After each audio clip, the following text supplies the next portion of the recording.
Hello everyone, last time हमने discuss की थी ट्रांसक्रिप्शन, जिसमें हमने इनिशिएशन तक देख लिया था। इलॉन्गेशन की हमारी कुछ बातें मिस हो गई थी, वो अभी हम डिस्कस कर लेते हैं कि इलॉन्गेशन में जब पॉलीमरेज आगे मूव कर रहा होता है और हमारा आरएनए बन रहा होता है, तो उसमें जो ट्रांसक्रिप्शन बबल बनता है वो 17 बेस पेयर लॉन्ग होता है, और जो डीएनए आरएनए हाइब्रिड बनता है वो 9 बेस पेयर लॉन्ग होता है, और ट्रांसक्रिप्शन की जो स्पीड होती है वो 30 to 100 न्यूक्लियोटाइड पर सेकेंड। ये आप डायग्राम देख रहे हैं जिसमें ट्रांसक्रिप्शन की इलॉन्गेशन हो रही है। ये हमारा बबल है ब्लैक कलर में, ये है हमारा 17 बेस पेयर लॉन्ग, और ये हमारा डीएनए आरएनए हाइब्रिड बन रहा है जिनमें बॉन्ड है 8 to 9 बेस पेयर लॉन्ग है, और ये हमारी इलॉन्गेशन हो रही है। तो आमतौर पे हमारा पॉलीमरेज जो है वो इस डायरेक्शन में मूव करता है, और हमारा जो आरएनए है वो इस तरफ से जो है वो निकलता जाता है। ये 5 to 3 डायरेक्शन में आरएनए हमारा बनता जाता है। यहाँ पे न्यूक्लियोटाइड्स ऐड अप होती जाती हैं।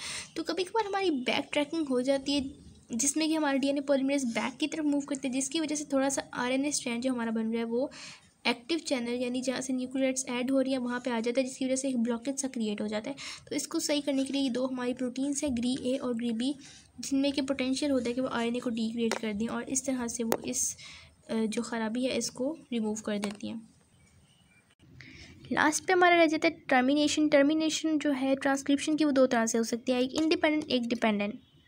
तो जो हमारी इंडिपेंडेंट डिटर्मिनेशन होती है उसमें होता है कि हमारा जो नॉर्मली आरएनए सिंथेसाइज हो रहा होता है उसमें कुछ कम्प्लीमेंट्री और कुछ पैलिंड्रोमिक सीक्वेंसेस आ जाते हैं जो कि एक दूसरे के साथ बॉन्ड बना के एक हेयर पिन जैसा स्ट्रक्चर बना देते हैं। ये आप देख रहे हैं। तो इस हेयर पिन स्ट्रक्चर के बाद हमारे पास ये हमारा हेयर पिन स्ट्रक्चर है। इसके बाद बहुत सारे ए आ जाते हैं जो कि डीएनए के यू के साथ बॉन्ड बना देते हैं।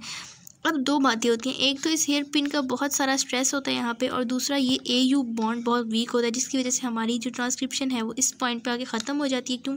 क्योंकि इसके स्ट्रेस की वजह से और AU वीक बॉन्ड की वजह से ये जो RNA हमारा स्ट्रैंड बन रहा है यहाँ से उतर जाता है और ट्रांसक्रिप्शन टर्मिनेट हो जाती है।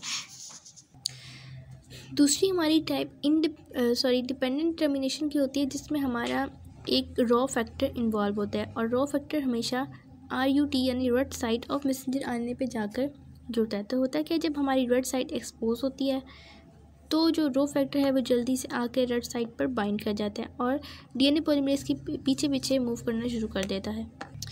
पॉलीमरेज हमारा 100 न्यूक्लियोटाइड पर सेकेंड की स्पीड पे मूव करता है, और रो फैक्टर हमारा 60 न्यूक्लियोटाइड पर सेकेंड की स्पीड पे मूव करता है, जिसकी वजह से पॉलीमरेज आगे आगे जा रहा है और रो फैक्टर्स को चेस कर रहा है। तो रो फैक्टर को पॉलीमरेज तक पहुंचने के लिए जो है वो मुश्किल होगी। तो आरएनए पॉलीमरेज जब हमारा टर्मिनेशन साइट्स पर पहुंच कर रुक जाएगा तो रो फैक्टर जो है वो उसको कैचअप कर लेगा, और उसकी जो हेलिकेज एक्टिविटी है वो आरएनए डीएनए हाइब्रिड के बॉन्ड्स को ब्रेकअप कर देगी और आरएनए स्ट्रैंड हमारा रिलीज़ हो जाएगा।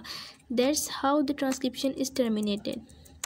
ये आप देख रहे हैं कि जब रेड साइट ने आरएनए पॉलीमरेज को कैच कर लिया तो किस तरह हमारी जो है वो ये जो यहाँ पे हाइब्रिड बन रहा था इसके बॉन्ड ब्रेक हुए और हमारा आरएनए स्ट्रैंड रिलीज़ हो गया। That was how the transcription termination was carried out.